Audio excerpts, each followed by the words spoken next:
Bismillahirrahmanirrahim. Assalamualaikum warahmatullahi wabarakatuh.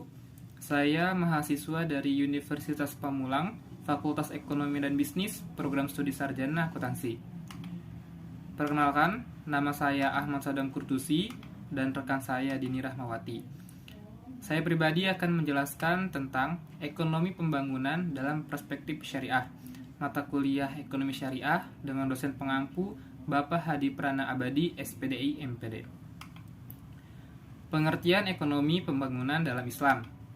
Menurut Sadono Sukirno, ekonomi pembangunan adalah suatu cabang ilmu ekonomi yang bertujuan untuk menganalisis masalah-masalah yang dihadapi oleh negara-negara berkembang dan mendapatkan cara-cara untuk mengatasi masalah-masalah itu agar negara-negara tersebut dapat membangun ekonominya dengan lebih cepat lagi. Pembangunan ekonomi menurut Islam bersifat multidimensi yang mencakup aspek kuantitatif dan kualitatif. Tujuannya bukan semata-mata kesejahteraan material di dunia, tetapi juga kesejahteraan akhirat. Keduanya menurut Islam menyatu secara integral. Nah, pembangunan ekonomi yang dimaksudkan dalam Islam ini adalah bagaimana proses untuk mengurangi kemiskinan, serta menciptakan ketentraman, kenyamanan, dan tata susila dalam kehidupan. Apa yang membedakan perkembangan ekonomi dengan pertumbuhan ekonomi? Perkembangan ekonomi itu mengacu pada masalah negara terbelakang. Dia perubahannya itu secara spontan dan terputus-putus. Sedangkan pertumbuhan ekonomi itu mengacu pada masalah negara maju, di mana perubahannya itu secara perlahan dalam jangka yang panjang. Ada 4 faktor-faktor yang akan mempengaruhi pertumbuhan ekonomi menurut ekonomi Islam. Yang pertama adalah sumber daya alam. Pertumbuhan ekonomi itu sangat membutuhkan sumber daya untuk digunakan dalam proses produksi. Ada 2 sumber daya, yaitu sumber internal dan eksternal. Negara-negara muslim harus mengembangkan kerjasama ekonomi dan menahan diri untuk tidak tergantung kepada sumber eksternal. Hal ini itu bertujuan untuk meminimalisir beban hutang yang berbasis bunga dan menyelamatkan generasi akan datang dari ketergantungan dengan barat. Yang kedua, ada sumber daya manusia. Untuk mencapai pertumbuhan ekonomi yang diharapkan, maka perlu adanya efisiensi dalam tenaga kerja. Efisiensi tersebut membutuhkan kualitas profesional dan kualitas moral. Kedua kualitas ini itu harus dipenuhi dan tidak dapat berdiri sendiri. Kombinasi keduanya itu mutlak dipadukan dalam batas-batas yang rasional. Yang ketiga, wirausaha. Wirausaha itu merupakan kunci dalam proses pertumbuhan ekonomi dan sangat determinan. Wirausaha dianggap memiliki fungsi dinamis yang sangat dibutuhkan dalam suatu pertumbuhan ekonomi.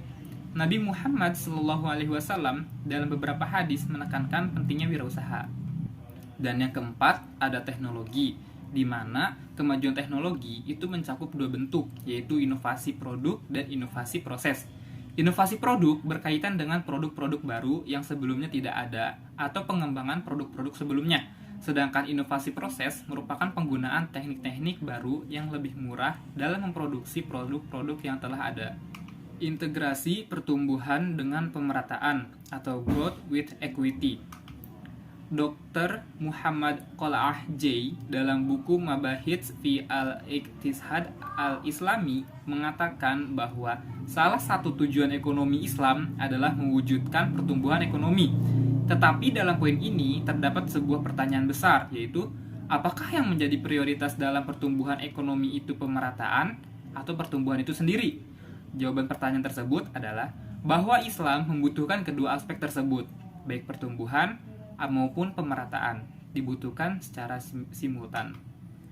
Islam tidak akan mengorbankan pertumbuhan ekonomi karena memang pertumbuhan sangat dibutuhkan.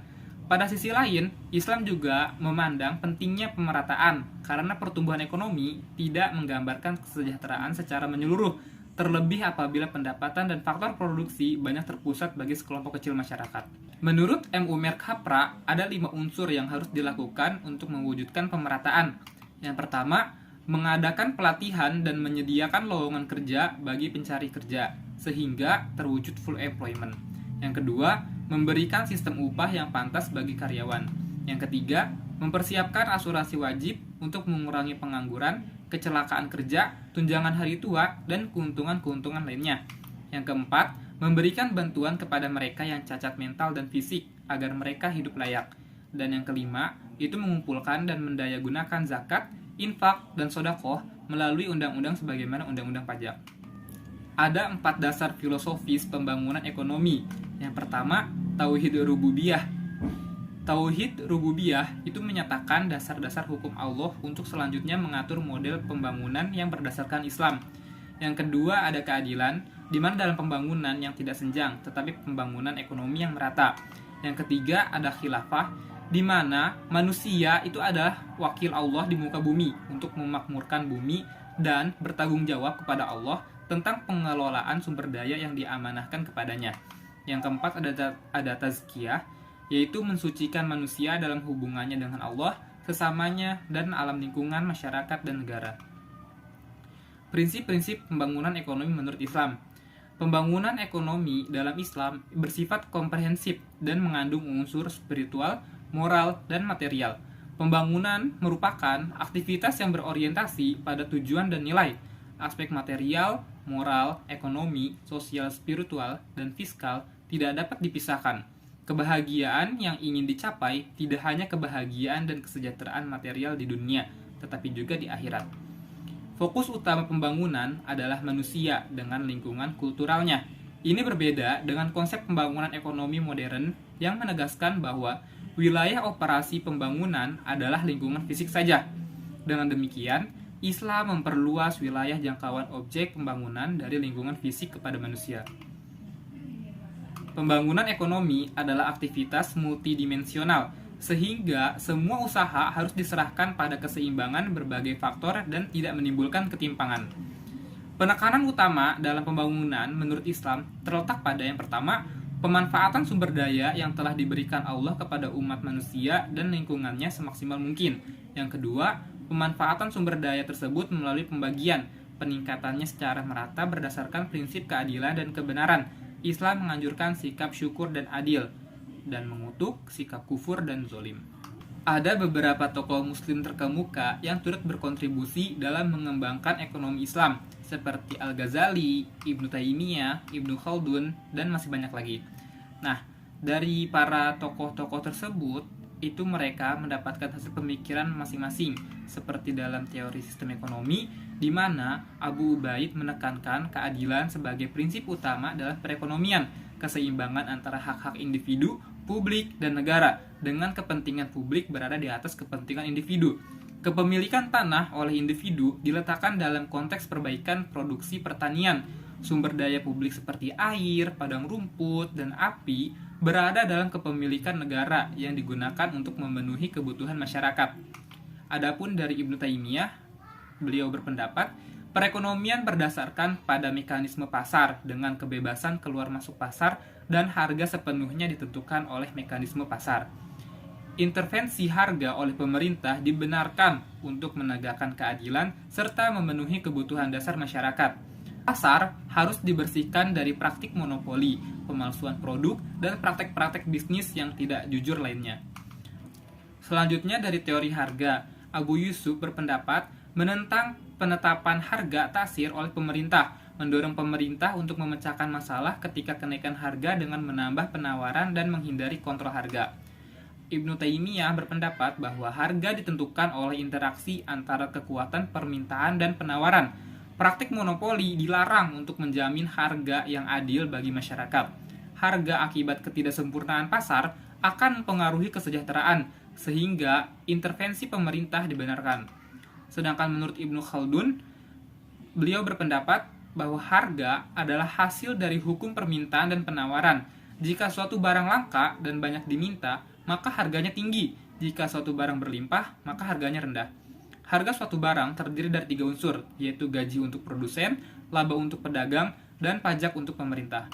Adapun dalam teori ekonomi moneter, di mana Imam Al-Ghazali berpendapat bahwa pertukaran barter memberi berbagai kesulitan bagi manusia, dan uang mengatasi hal itu. Fungsi dasar uang adalah sebagai alat tukar dan standar nilai. Fungsi uang ini akan terganggu jika orang meminta uang hanya untuk uang itu sendiri. Ibnu Taimiyah berpendapat bahwa jumlah uang harus sesuai dengan jumlah transaksi yang terjadi untuk menjamin harga yang adil. Perbedaan nilai intrinsik mata uang yang beredar akan menyebabkan terjadinya penurunan nilai mata uang, inflasi, dan pemalsuan mata uang. Menurut Al-Makrizi berpendapat bahwa uang dengan kualitas buruk akan mendorong keluar uang dengan kualitas baik dari pasar. Keterkaitan antara jumlah uang beredar dan kenaikan harga-harga. Inflasi terbagi menjadi dua, yaitu inflasi yang disebabkan faktor alamiah dan inflasi yang disebabkan kesalahan manusia. Dalam teori keuangan publik, Abu Yusuf berpendapat bahwa pajak proporsional dari hasil pertanian akan menghasilkan pendapatan lebih besar dan memfasilitasi ekspansi lahan pertanian daripada pungutan tetap atas tanah. Dana publik adalah amanah Allah yang harus dipertanggungjawabkan. Abu Ubaid berpendapat bahwa pentingnya keseimbangan antara kekuatan finansial, pembayaran pajak dengan kepentingan dari penerima manfaat pajak. Tarif pajak kontraktual tidak dapat dinaikkan, bahkan dapat diturunkan apabila terjadi ketidakmampuan membayar. Perbaikan administrasi pajak agar masyarakat memenuhi kewajiban pajak secara teratur dan sepantasnya. Ibnu Khaldun berpendapat bahwa insentif bekerja dipengaruhi oleh pajak yang tinggi, sehingga akan menurunkan produksi dan populasi karena emigrasi, sehingga pada akhirnya akan menurunkan pendapatan pajak akibat menurunnya basis pajak. Kebijakan manajemen permintaan di mana resesi berupa penurunan pajak dan pengeluaran pemerintah yang lebih tinggi.